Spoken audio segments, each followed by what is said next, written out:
barcha g'alabalar o'z ustingdan qozonilgan g'alabadan boshlanadi. Assalomu alaykum aziz yurtdoshlar. Ma'rifatnoma ko'rsatuvida o'zni tuta bilish fazilati. Xo'sh, bu bizga naqadar zarur? Ko'rsatuv davomida ana shular haqida atroflicha so'z yuritamiz. O'zni tuta bilish eng oliy va qadrli insoniy fazilatlardan biri. U insonni shaxs sifatida yuksaltiradi, jamiyatda hurmat qozonishga yordam beradi va hayotdagi qiyinchiliklarni oqilona yengib o'tishni ta'minlaydi.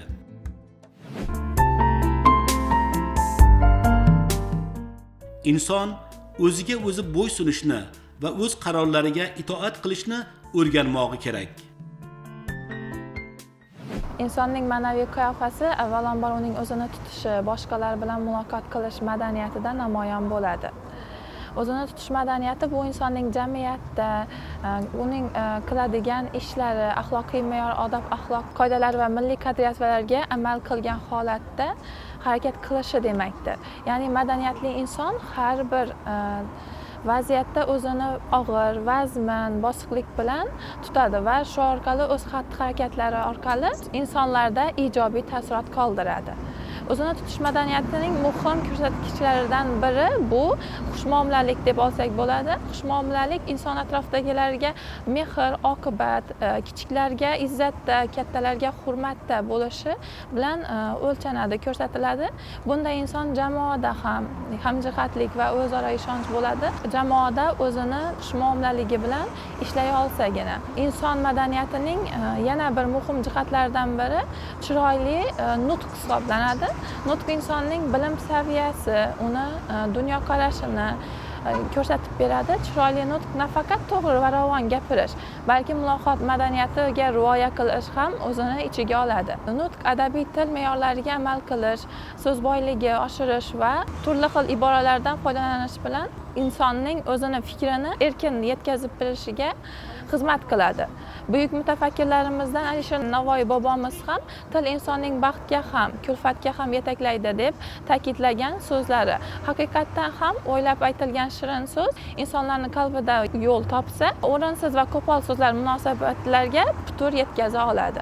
Bugungi globallashuv sharoitida yoshlarning yuksak muomala madaniyati va chiroyli nutq sohibi bo'lib voyaga yetishida nutqimiz muhim ahamiyat kasb etadi.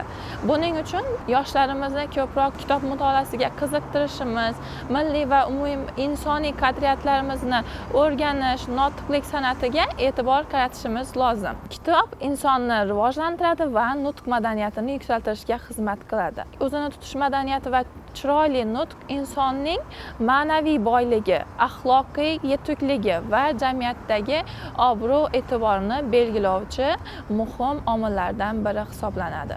Bu fazilatlarga ega bo'lgan inson nafaqat o'z hayotida, balki jamiyatda taraqqiyotida ham munosib o'rin egallaydi. Shu bois har bir inson o'z ustida muntazam ishlab, muomala va nutq madaniyatini takomillashtirib borishi zarur deb hisoblayman. Mardlik bilak kuchida va shamshir o'ynatish san'atida emas, mardlik o'zni tuta bilishda va adolatli bo'lishdadir. Dunyoda eng kuchli g'alaba bu inson o'zini ustidan qilgan g'alaba hisoblanadi. Inson o'zini qanchalik to'g'ri, yaxshi boshqara olsa, insonlar bilan to'g'ri muloqot qila olsa, o'zini yaxshi boshqara olsa, katta muvaffaqiyatlarga erishadi. Hayotda har qanday vaziyatlarda ham inson o'zini to'g'ri tuta bilishi, atrofidagi insonlar bilan to'g'ri muloqot qila olishi lozim. Bu xislat oiladan boshlanadi. Farzandni qanchalik to'g'ri, yaxshi tarbiyalay olsa har bir ota-ona, ana shu farzand o'zini oldiga qo'ygan har qanday maqsadi, rejalarini yaxshi uddalay oladi.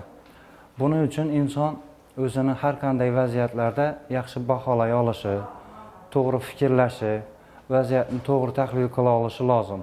Inson tug'ilgandan to umrining oxirigacha yuqorida aytib o'tgan xislatimiz, ya'ni o'zini o'zi boshqarish, o'zini o'zi nazorat qila olish qobiliyatlari shakllanib boradi.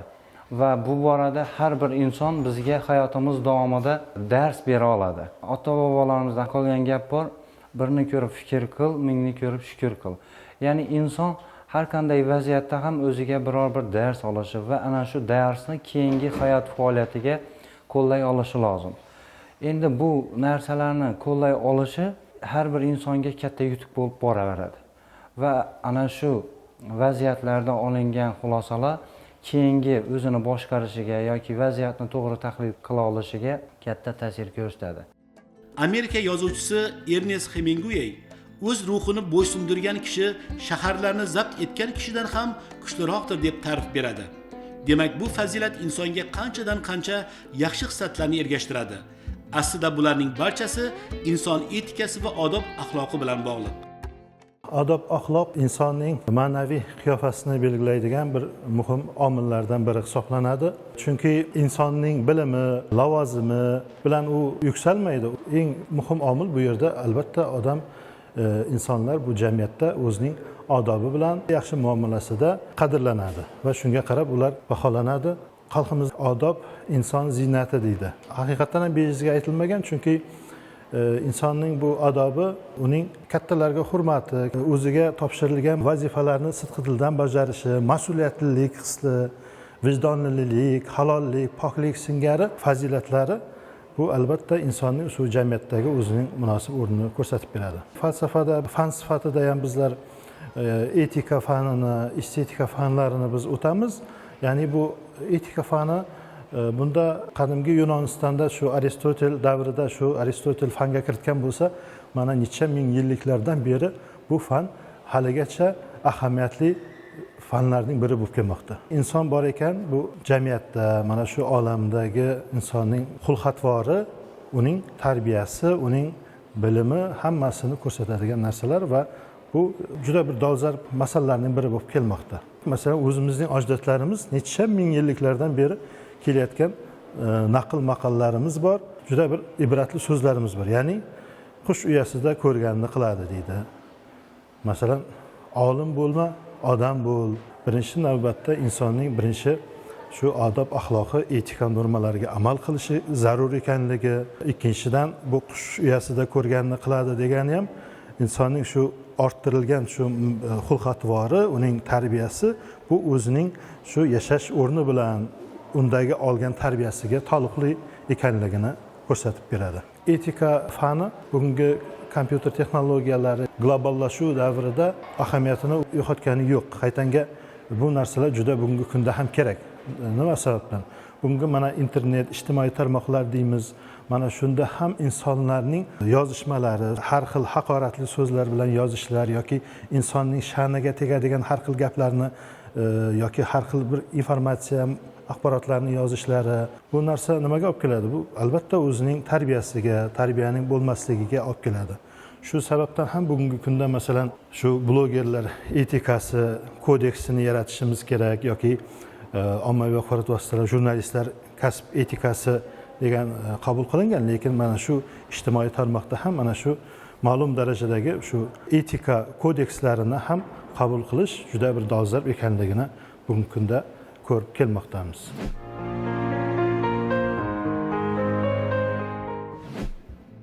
Hissiyotlar ustidan nazoratni aynan o'zni tuta bilish o'rnatadi. Ya'ni g'azab, qo'rquv yoki haddan tashqari xursandchilik holatida ham to'g'ri qaror qabul qilish imkonini beradi. Psixologlar bunga qanday qaraydi? Hozirgi kunda ko'rib turibmiz, ijtimoiy tarmoqlarda olingan hissiyotlar, stresslar insonlarga ta'sir ko'rsatib, har xil vaziyatlarda o'zini boshqara olmasligi yoki bo'lmasa birdan reaksiya bildirib, o'zini biror bir salbiy fikrini aytib qo'yishi yoki qandaydir bir kommentlar yoki xulosalar yozib berishi holatlari bo'lib turibdi. Baribir biz insonmiz, oliy mavjudotmiz dunyodagi. Endi shuni tahlilni tagidan qanday muammodan yoki qanday vaziyatdan kelib chiqqanini ko'rib bilib, keyin xulosa qilishimiz kerak. Ya'ni ana shu vaziyatda avvalo biz o'zimizni bosib olishimiz kerak. Ya'ni psixologiyada shunaqa bir gap bor.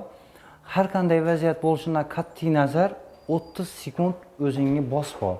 Analiz qil, vaziyatni, insonlarni analiz qil.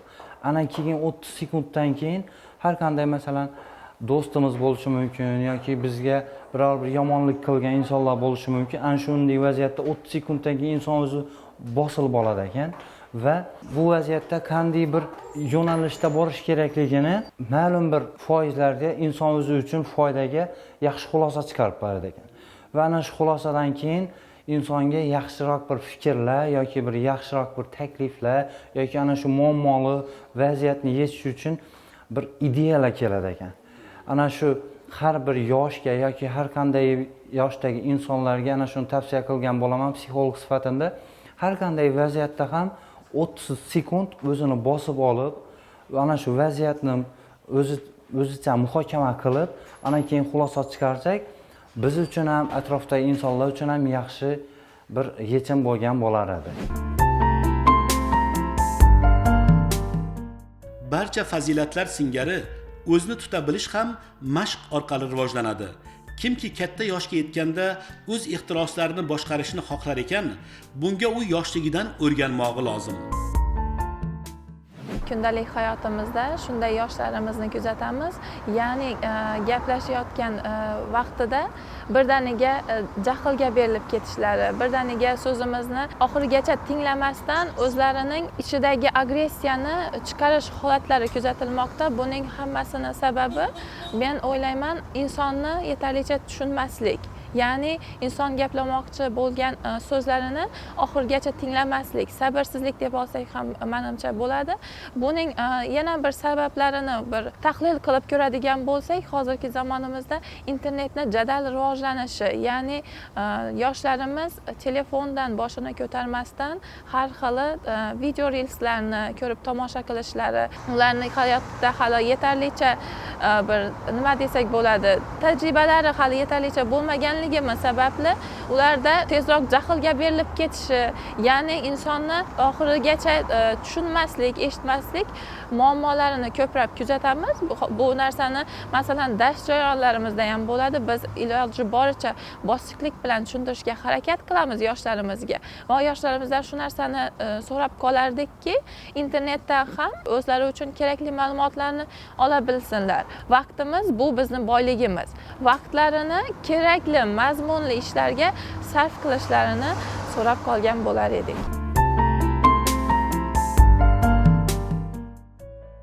Faqat dushmanlarni yenggan kishi mard bo'lmasdan, o'z hissiyotlaridan ustun kelgan kishi ham marddir. Har bir yigitning aslini ko'ray desangiz, uning malakada o'tirib turishini ko'ring deydi. Maxtumqulida masalan shunaqa so'zlar bor. Nima degani? Ya'ni inson o'zini ushlab qanaqa o'tirib tutishi, uning odobi mana shu yigitning kim ekanligini, qanaqa yigit ekanligini ko'rsatib beradi deydi. Bu albatta buni hammasi etika normalari, odob axloqi uning bor yoki yo'qligidan dalolat beradi. Xalqimizda endi juda bir yaxshigina topib aytilgan ibora bor. Insonni bir og'iz so'z yo'ldan ham chiqaradi, yo'lga ham soladi degan iboralar bor. İnsanlar orasidagi o'zaro muloqotimiz, odob, axloq normalariga javob beradigan bo'lsa, biz mana shu jamiyatda o'zimizning o'rnimizni ma'lum darajada topishga xizmat qilamiz. Ilm fan nuqtai nazaridan bu etika fani o'rganadi, shuningdek bunga sinonim sifatida moral tushunchalari bor, axloqshunoslik iboralari bor va odob axloq degan terminlar bor. Bular ham hammasi umumiy insonning shu orttirilgan xulq-atvori, uning normalarini bizga beradi, ma'lumot beradi. Bugungi kunda barcha fanlar bilan taalluqli etika nafaqat falsafa yoki ijtimoiy tarmoqlarda emas, bu bugungi kunda hattoki tabiiy bir boshqa fanlar bilan ham bugungi kunda o'zaro bog'liqlik ahamiyat kasb etmoqda. Ekologiya etikasi degan iboralar chiqyapti. Ekologiya o'zi boshqa soha, lekin etika boshqa soha deb olib qaraganimiz bilan mana shu ekologiyada ham axloqlilik kerak ekan. Albatta hamma narsa o'zi mayda-chuyda narsalardan boshlanadi deydi. Bir mahalla bir kanal bo'yida ishga borayotgan paytim bolalar masalan daraxtlarni sindiryapti yoki kanal bo'yida har xil axlatni tashlayapti. Endi buni ko'rib ketayotib masalan, "Ey sen nimaga sindiryapsan?" yoki "Sen axlatlarni nimaga tashlayapsan bunga?" deb hech kim e'tibor qaratayotgan ko'rmaymiz. Mana shunaqa mayda-chuyda narsalarning o'zi mana shu insonning tarbiyasiga taalluqli ekanligini ko'rsatib turibdi. Etikada biz yaxshi bilamiz, yaxshilik va yomonlik, vatanparvarlik, or-nomus, vijdon, masalan, shu kategoriyalar bor. fan sifatida. Prezidentimizda ham halollik vaksinasini yaratishimiz kerak deydi. Halollik vaksinasi, ya'ni ichkarida shu mana shu qalbimizda vatanga degan yoki o'zining xatti harakatiga, o'zining ishlagan ishiga, o'zining mehnatida halollik vaksinasini har kim yarata bilsa, jamiyatda rivojlanish bo'ladi deydi. Har xil informatsiyalar aytyapmiz, eshitamiz. Masalan, poraxo'rlik, korrupsiya illatlari, masalan, jamiyat kushandasi bo'lgan, masalan, eshitamiz, unaqa bo'pti, bunaqa holatlar bo'pti deb. Halollik vaksinasi nima kerak? Mana shu yerlarda masalan inson o'zining halollik bilan vatanparvarlik va mas'uliyatlik singari mana shu kategoriyalarni o'zida singdira bilsa, albatta jamiyatda unaqa yomon illatlar ham bo'lmaydi va jamiyatimiz ham bir rivojlanishi albatta ilgarilaydi deb o'ylayman. Odob, bu odobnoma yoki axloqshunoslik fani yoki etika fani bugungi kunda ham o'zining ahamiyatini yo'qotgani yo'q. Bundan buyog'iga ham bu dolzarb bir ahamiyat kasb etib qolaveradi deb ishonaman. Xorazm zaminidan butun insoniyat sivilizatsiyasi va ilm-fan taraqqiyotiga katta hissa qo'shgan buyuk allomalar, mutafakkirlar, davlat arboblari yetishib chiqqan. Bugun tilga oladiganimiz 12-13 asr tasavvuf ilmining yorqin namoyandalaridan biri mutafakkir olim Najmiddin Kubrodir.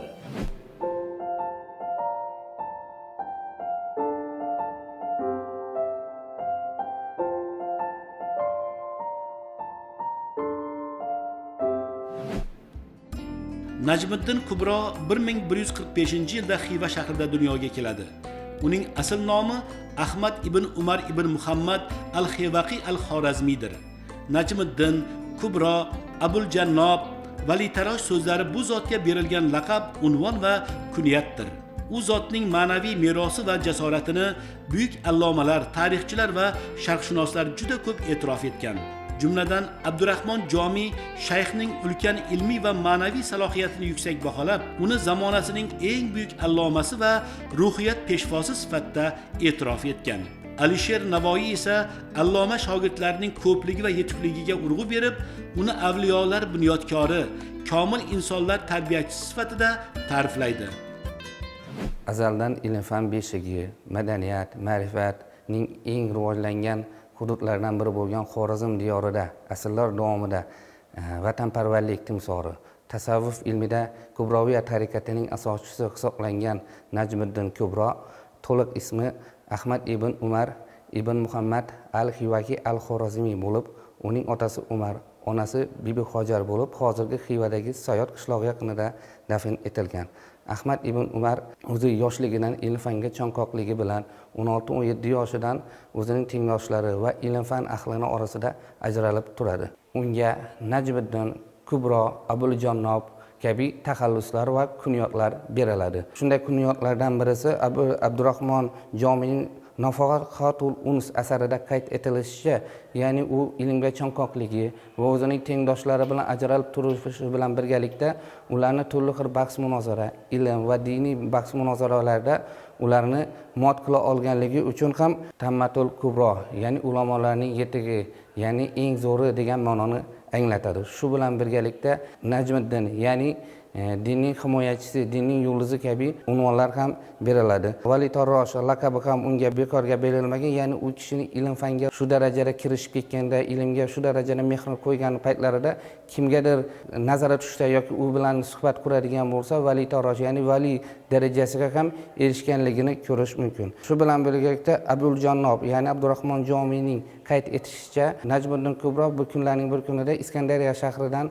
ilm olib qaytayotgan paytida tushida Hazrati Payg'ambarimiz sollallohu alayhi vasallamni ko'radilar va u kishidan kunyot, bu ya'ni arablarda hurmat yuzasidan ilm-fan rivojlangan diniy soha vakillariga beriladigan laqab hisoblanadi va Hazrat Payg'ambarimizdan o'ziga kunyot nomlashini so'raydilar va Payg'ambarimiz sollallohu alayhi vasallam tomonidan Abul Jannob kunyoti, ya'ni dinga xizmat qiluvchi, uni shu bilan birgalikda ijtinob, dunyodan parhez qiluvchi ma'nosidagi kunyot bilan Jannob laqabini beradilar va shu bilan Abul Jannob laqabini oladilar. Najmiddin Kubro 16-17 yoshidan boshlab ilm fanga juda mehr berib, o'z yurtidan uzoqqa ketib, sharq hududlari, Iskandariya, Shom, Iroq va boshqa bir qator sharq hududlarida ilm fan bilan shug'ullangan edi. Ilmga chonqoqligi u kishini shu darajaga olib borganki, qayerda qandaydir ilm fan ma'rifat yoki nom ko'rsatgan olimu fuzolar, darvish bo'ladimi yoki shu diniy vakil, soha vakillari bo'ladimi, u kishidan bo'lib, xoh piyoda bo'lsin, xoh tuyada, xoh karvonga qo'shilib bo'lsa ham hech qanday mashaqqatga qaramasdan ilm olish uchun dunyo kezadilar va 1184-yilda o'z yurtiga qaytib keladi va shu yerdan boshlab o'z faoliyatini o'sha hududda davom ettirganligini ko'rishimiz mumkin. Shu bilan birgalikda shayx hazratlari 1218-1221-yillarda Chingizxonning Xorazmshohlar davlatiga bosqini arafasida vatanni himoya qilish uchun ham harakat qiladi. Ya'ni Olovuddin Muhammad, Xorazmshoh Olovuddin Muhammad yurtni tashlab ketgandan so'ng Urganch shahar, ya'ni mo'g'ul tilida Gurganch talaffuz qilinadi. Urganch shahriga himoyasini tashkillashtirish bilan bir qatorda 76 yoshida bo'lishidan qaramasdan o'zini shogirdlari va o'zini tarafdorlari bilan birgalikda 7 oy davomida shahar mudofaasiga bosh-qosh bo'ladilar va u kishini o'sha davlat bayrog'ini ushlab jon fido qilganligi, keyinchalik o'sha shahid martabasiga erishganligini tarix hali unutgani yo'q va bu jarayon ham yoshlarda vatanparvarlik ruhini hali hamon shakllanishiga zamin yaratib kelmoqda. Ko'rdimki, eng noyob ne'mat rostgo'ylik va qahramonlik, eng og'ir og'riq esa yomon va munofiq do'stlar ekan. Najmiddin Kubro. Tarix nuqtai nazaridan jamiyatdagi har bir sohaning tarixi, aynan shu sohaning rivojlanishi va shakllanishi borki, bunday jarayonlarni ilmiy tadqiqot olib borish hamda tatbiq va targ'ib qilish har bir zamon va makonda muhim ahamiyatga molik bo'lgan jarayon sanaladi. Barchamizga ma'lumki, 12-13 asr, ya'ni Sharq uyg'onish davri ilmiy merosini Shayx Najmiddin Kubro ilmiy merosisiz tasavvur qilish qiyin albatta. Shayx Najmiddin Kubro arab va fors tillarida ko'plab risolalar bitgan buyuk mutafakkir sifatida tarixda o'chmas iz qoldirgan. Bobomiz Misrda Sharq falsafasini o'rganib, ko'plab sirlarni boyitgan. Shu bilan birgalikda hadis ilmi bilan ham qiziqib, Nishoburda, Tabrizda ko'pgina mutafakkirlardan ilm olgan. Masalan, Tabrizda Abu Mansur Xaftahga shogirdlikka tushib, Sarxush Sunna asaridan saboqlarni ham egallagan. Shayx Najmiddin Kubro faoliyati, uning shaxsiyati butun ilmi urfon e'tibori va e'tirofiga sazovor bo'lgan. Jumladan eronlik mutafakkir Ali Akbar Dehudo o'zini Lug'atnoma asarida Shayx Najmiddin Kubroga iliq munosabatda, ya'ni iliq bir fikrlarni bayon qiladiki, ya'ni u kishini aynan Kubro deb atalishiga sabab o'ta darajada zukkoligi, tuganmas bilimga ega ekanligi va har qanday muammoli masalalarga doimo javob topa olganligi. Shu bilan birgalikda agar kimda-kim u inson bilan bahs munozara boylasa, bu jarayonda muqarrar g'olib bo'lishini aynan Lug'atnoma asarida bayon qilib o'tgan. Shayx Najmiddin Kubro ilmiy merosi namunalari sifatida biz Jamol xushbo'yliklari va Jalolning kashfi, faqirlar haqidagi risola, 10 ta usul kabi bir qancha ilmiy meroslarni aytib o'tishimiz mumkin. Faqirlar haqidagi risola bu insonni tarbiyalash borasida butun dunyoga ibratli asar sifatida namoyon bo'lgan. Bu asarda shayx o'zi haqida ham ma'lumotlar keltirib, jumladan dunyoni anchagina qismini kezganligi, ko'plab tajribalar orttirganligi, kishilar bilan suhbat qurganligi, eng asosiysi esa umrini ilm olib zoyi o'tkazmaganligini haqida yoritib o'tadi.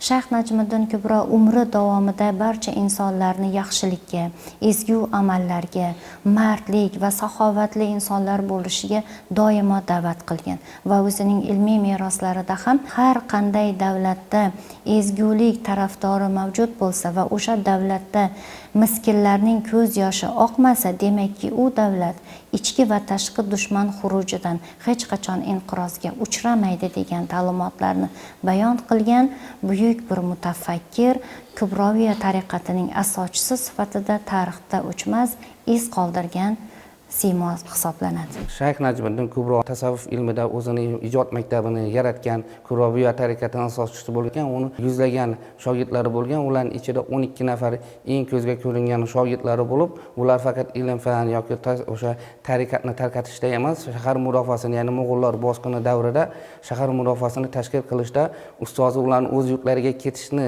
tavsiya qilgan taqdirda ham ustozining roziligini olib, u kishi bilan birgalikda Urganch qamalida shaharni mudofaa qilishga qarashadilar. Bu shogirdlar orasida Najmiddin Rozi, Sayfiddin Buxoriy va Jaloliddin Rumiyning otasi Bahovuddin valadlarini ham ko'rish mumkin.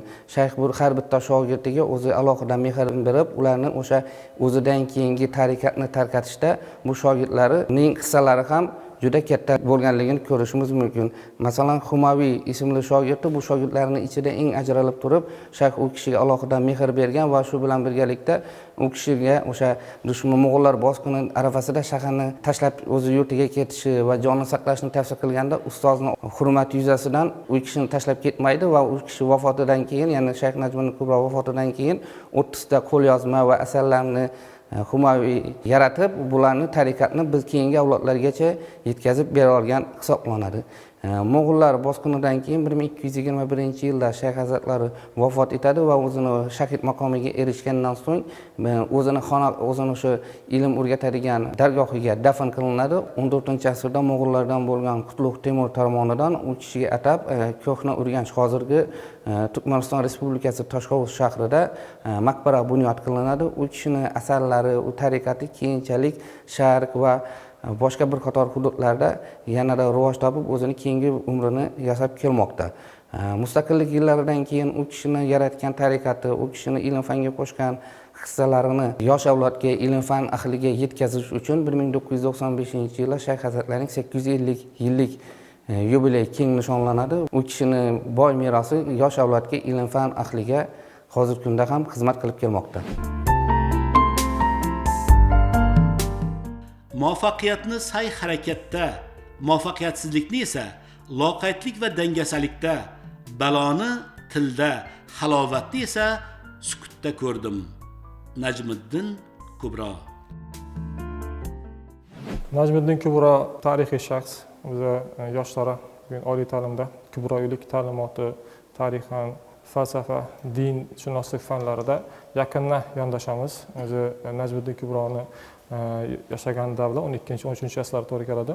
Bu Xorazmshohlar davri, o'zi tug'ilgan joyi Xivada. Xorazmshohlar davlat bosh imomi Gurganch shahrida, poytaxtda xizmat qilgan.